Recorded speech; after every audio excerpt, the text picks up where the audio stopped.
नागपुर में धोखाधड़ी ऋण माफी योजना के विरोध में विदर्भ राज्य आंदोलन समिति ने जोरदार आंदोलन किया।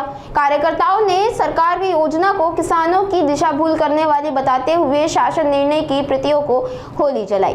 किसानों की सभी तरह की कर्ज माफी और 7/12 कोरा करने की मांग को लेकर प्रदर्शनकारियों ने सरकार के खिलाफ नारेबाजी की। आंदोलन के दौरान कुछ कार्यकर्ताओं ने बस के सामने लेटकर रास्ता रोको का प्रयास किया, जिसके बाद पुलिस ने उन्हें हिरासत में लिया। युवा आघाड़ी विदर्भ राज्य आंदोलन समिति के प्रांताध्यक्ष मुकेश मासुरकर ने सरकार से किसानों को वास्तविक कर्ज माफी देने की मांग की।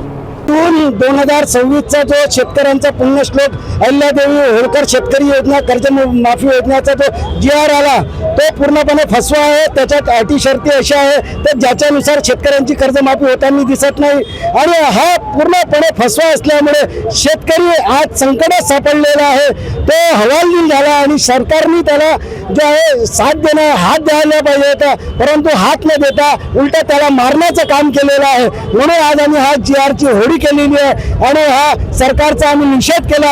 हा शासन GRचा इथं होळी करून आणि सरकारला चेतावणी दिली आहे की अगर तुम्ही शेतकऱ्यांची सरसकट कर्जमुक्ती करणार नाही आणि 7/12 कोरा करणार नाही तोपर्यंत विदर्भाची जनता हे रस्त्यावर राहणार। शेतकरी संघटना विदर्भ राज्य आंदोलन समितीचे सर्व कार्यकर्ते हे रस्त्यावर राहून शेतकऱ्यांच्या हक्कासाठी लढणार आहे। आणि आज जे मीटिंग होऊन राहिली मंत्रालयात, आज 22 तारीखला मंत्रालयात मीटिंग आहे, त्याच्यात हे मुद्दा गेला पाहिजे आणि सरसकट कर्जमुक्ती आमची एकच मागणी आहे की सरसकट कोणतीच अट न ठेवता हे कर्जमुक्ती झाली पाहिजे, 7/12 कोरा झाला पाहिजे। कारण आज शेतकरी पूर्णपणे संकटात सापडलेला आहे। अनियमामुळे आज पाऊस पडत नाही, त्याला खाद बीजचा संकट म्हणजे पुढे जावं लागत आहे आणि अशा परिस्थितीत सरकारने त्याला हात द्यावा एवढीच आमची मागणी। आणि वेगळा विदर्भ झाला पाहिजे। वेगळा विदर्भ झाला तर ह्या संकटाला तोंड देता येणार नाही। आणि बीजेपीने जे चुनावाच्या अगोदर म्हटलं होतं का आम्ही 7/12 कोरा करू, ते त्यांनी वचन पाळावं एवढंच आम्ही त्यांना